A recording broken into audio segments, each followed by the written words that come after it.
आज शरद पवार ने कहा है कि वो 82 साल के हों या 92 साल के, इससे कोई फर्क नहीं पड़ता। जब तक वो अच्छा काम कर रहे हैं वो सक्रिय राजनीति में बने रहेंगे।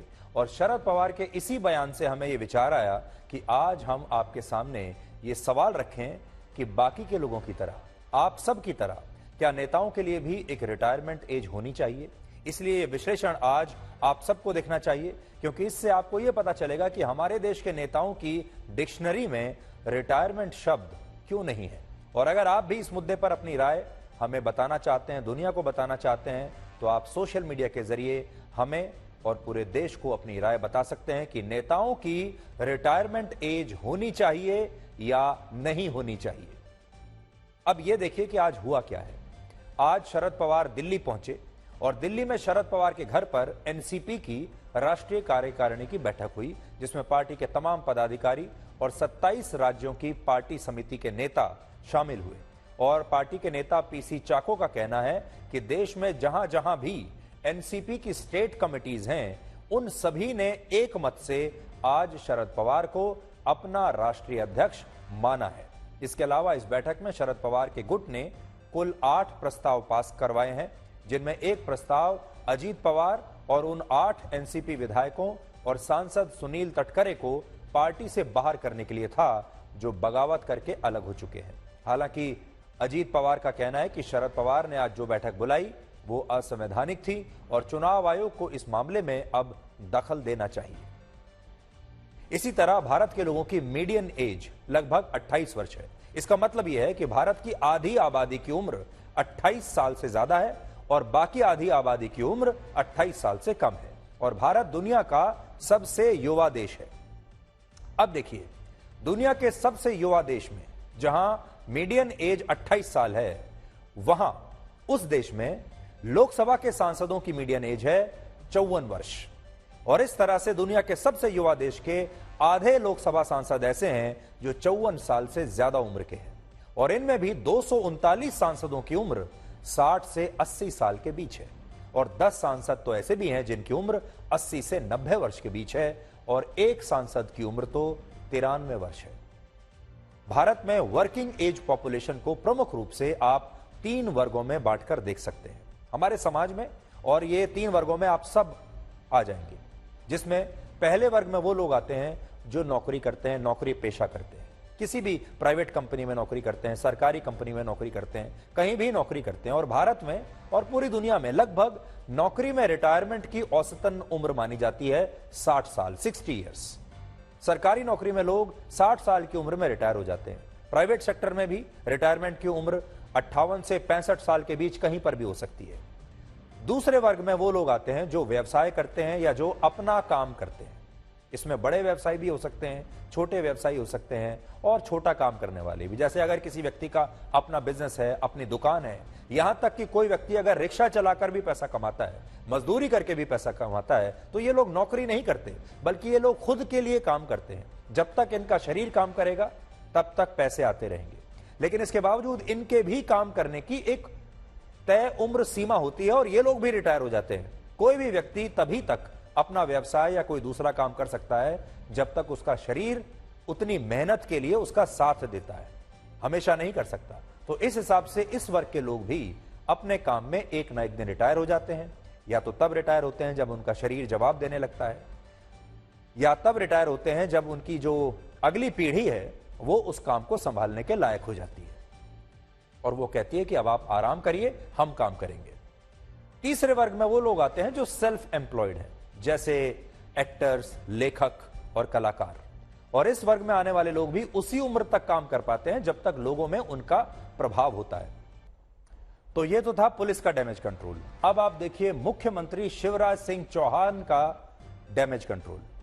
प्रवेश शुक्ला ने जिस आदिवासी मजदूर के साथ ये घिनौना अपराध किया था, आज मुख्यमंत्री शिवराज सिंह चौहान ने अपने घर पर उस पीड़ित व्यक्ति के पैर धोकर उससे माफी मांगी, उसे टीका लगाकर और शॉल पहनाकर उसका सम्मान किया, उसे खाना खिलाया और ये कहा कि वो इस घटना से बहुत दुखी हैं और वो इसके लिए माफी मांगते हैं। और फिर इसके बाद इस व्यक्ति को भगवान गणेश की प्रतिमा, श्रीफल और वस्त्र भेंट करके मुख्यमंत्री शिवराज सिंह चौहान ने कहा कि अगर इस व्यक्ति को कभी कोई परेशानी होती है तो वो उन्हें बता सकता है। उसे पूरा आश्वासन दिया। तस्वीरें आप देखिए।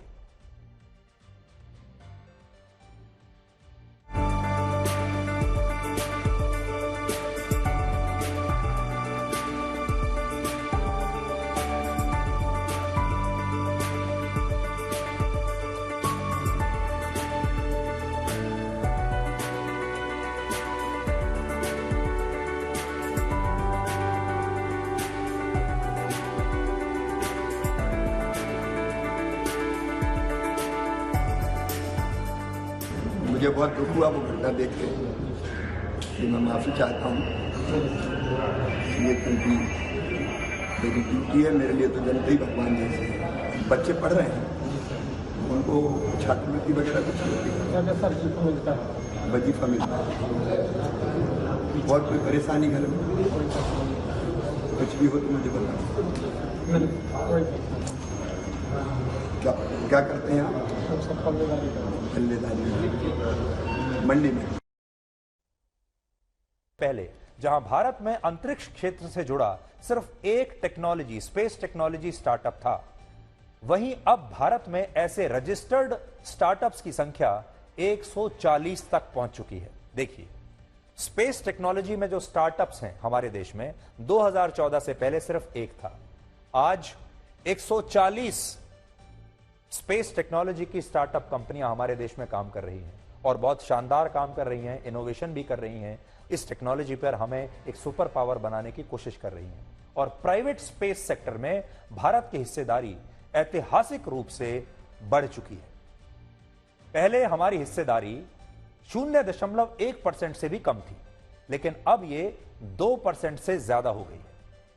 इसके अलावा भारत में ऐसी कंपनियों की संख्या भी 400 से ज्यादा हो गई है जो सैटेलाइट और रॉकेट इंजन को विकसित करने में मदद करती है।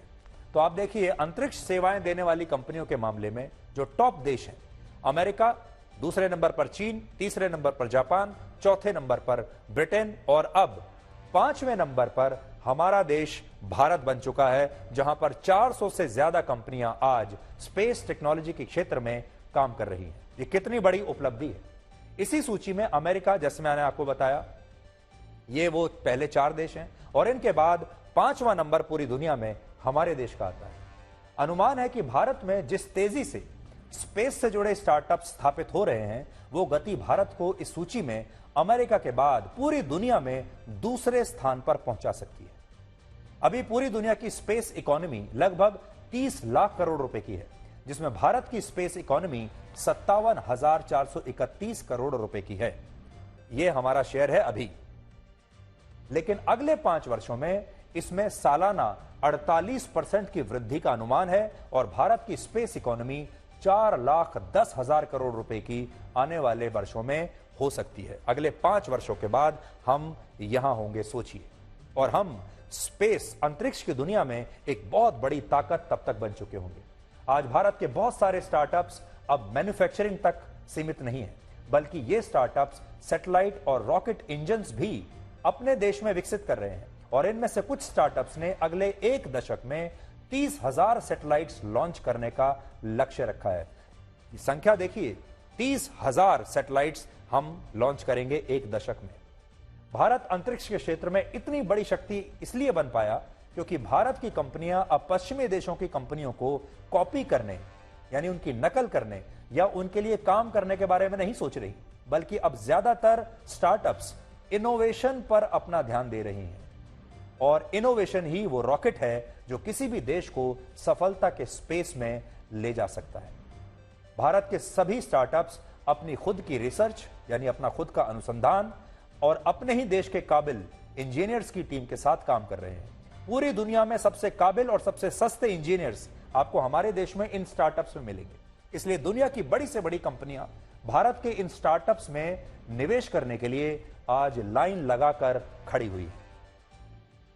तो जो मूल मंत्र है, और वो आपके लिए भी हो सकता है, वो है कि इनोवेशन पर फोकस रखिए, नकल मत कीजिए और पश्चिमी देशों जैसा बनने की कोशिश मत कीजिए। या तो हमारे देश के जो पहले इंजीनियर्स थे, या तो वो सोचते थे पश्चिमी देशों की कंपनियों में नौकरी कर लें, या फिर सोचते थे कि उनकी नकल कर लें। अब हम दोनों ही नहीं कर रहे, हम अपनी इनोवेशन कर रहे हैं। अकेले सिर्फ पिछले साल, एक साल में भारत के इन स्टार्टअप्स को 1000 करोड़ रुपए का नया इन्वेस्टमेंट मिला है और इस निवेश में लगातार वृद्धि हो रही है। और इसका एक बड़ा कारण है प्रधानमंत्री नरेंद्र मोदी द्वारा शुरू किया गया वो प्रोग्राम जिसका मकसद अंतरिक्ष के क्षेत्र में भारत को दुनिया की सबसे बड़ी शक्ति बनाना है। और चीन जैसे देश इस बात से आज बहुत परेशान है। इस परेशानी की एक और वजह है भारत का इंडियन स्पेस रिसर्च ऑर्गेनाइजेशन यानी इसरो, जो अंतरिक्ष में नए नए कीर्तिमान लगातार स्थापित कर रहा है।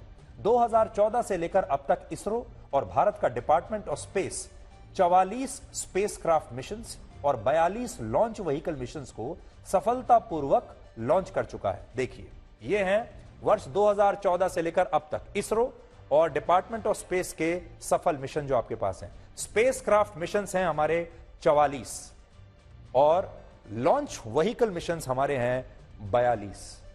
किसी भी देश के लिए यह एक बहुत ही अच्छा नंबर माना जाएगा, बहुत बड़ी उपलब्धि मानी जाएगी। और अब अमेरिका की अंतरिक्ष एजेंसी नासा भी इसरो के साथ मिलकर काम करना चाहती है और भारत अमेरिका के साथ कंधे से कंधा मिलाकर चल रहा है इस समय। इससे पहले हम अमेरिका को स्पेस में, अंतरिक्ष में, इसके मुताबिक वर्ष 2019 में पूरी दुनिया में डायबिटीज से सबसे ज्यादा 12% बच्चों की मौत अकेले हमारे देश भारत में हुई और भारत में ही दुनिया में सबसे ज्यादा बच्चों को अब डायबिटीज की बीमारी हो रही है। 2019 में पूरी दुनिया में 2,27,000 बच्चों को डायबिटीज की बीमारी थी, जिनमें लगभग 19% बच्चे यानी 44,000 बच्चे हमारे देश भारत में थे। इससे भी ज्यादा खतरनाक बात यह है कि पूरी दुनिया में भारत के बच्चों को सबसे ज्यादा टाइप 1 डायबिटीज की बीमारी हो रही है, जिसमें बच्चों की जीवन जो आयु है वो औसतन 2 साल तक कम हो जाती है। टाइप 1 डायबिटीज की बीमारी में शरीर में पैनक्रियाज इंसुलिन बनाना बंद कर देती हैं, जबकि टाइप 2 डायबिटीज में शरीर में पर्याप्त मात्रा में इंसुलिन का प्रोडक्शन नहीं होता। और अभी भारत में बच्चों को टाइप 1 की डायबिटीज हो रही है, जिसका कोई इलाज नहीं है, यह लाइलाज है और इसे सिर्फ दवाइयों और इलाज के जरिए ही कंट्रोल किया जा सकता है, लेकिन मिटाया नहीं जा सकता। भारत के बच्चों में डायबिटीज का इंसिडेंस रेट 10.92% से बढ़कर 11.68% हो गया है और भारत समेत पूरी दुनिया में 10 से 14 साल के बच्चों को सबसे ज्यादा डायबिटीज हो रही है। वर्ष 1990 की तुलना में 2019 में 10 से 14 वर्ष के बच्चों में डायबिटीज के मामले 52% और 1 से 4 साल के बच्चों में 30% बढ़ गए और इसके 3 प्रमुख कारण हैं। पहला, पेरेंटल हिस्ट्री। जिन बच्चों के माता पिता को डायबिटीज की बीमारी है, उनके बच्चों में भी यह बीमारी होने का खतरा ज्यादा रहता है। दूसरा कारण है आजकल के बच्चों का खराब लाइफस्टाइल और खान-पान और बच्चों में तेजी से बढ़ता मोटापा। भारत में 9 से 17 वर्ष के 92% बच्चे हफ्ते में एक बार बाहर का खाना तो जरूर खाते हैं। इसके अलावा चिप्स खाते हैं, नूडल्स, चॉकलेट्स और आइसक्रीम खाते हैं। लगभग 67% बच्चे हफ्ते में एक बार कार्बोनेटेड कोल्ड ड्रिंक्स पीते हैं, यानी सॉफ्ट ड्रिंक्स जरूर पीते हैं। 27% बच्चे हफ्ते में एक बार पिज्जा और बर्गर जरूर खाते हैं। 40% बच्चे हफ्ते में एक बार केक, पेस्ट्री या मिठाई जरूर खाते हैं और लगभग 35% बच्चे हफ्ते में एक बार समोसा, आलू चाट या दूसरी तली भुनी चीजें खाते हैं, जिसकी वजह से बच्चों में मोटापे की समस्या बढ़ रही है और बच्चों में डायबिटीज के मामले भी तेजी से बढ़ रहे हैं। तीसरा कारण है कोविड। इस स्टडी के मुताबिक कोविड से पहले बच्चों में हर साल टाइप 1 डायबिटीज के मामले 3% की दर से बढ़ रहे थे, लेकिन कोविड के पहले साल में यह दर 14% पर पहुंच गई। यानी कोविड के बाद जो पहला वर्ष आया उसमें यह 14% हो गई और कोविड के बाद दूसरे वर्ष में यह 27% हो गई। और जिन बच्चों को कोविड हुआ उनमें डायबिटीज के ज्यादातर मामले रिपोर्ट हुए हैं। भारत के मामले में यह बात इसलिए चिंताजनक है क्योंकि हमारे देश में जिन लोगों को कोविड हुआ है उनमें से 8% बच्चे ही थे जिनकी उम्र 17 वर्ष से कम थी और ये सारे बच्चे अब डायबिटीज के लिए जो है इनके शरीर बिल्कुल इस तरीके से हैं कि डायबिटीज के जो चांस है इनको होने के वो कहीं ज्यादा है। यानी ऐसे बच्चों की संख्या लगभग 36 लाख है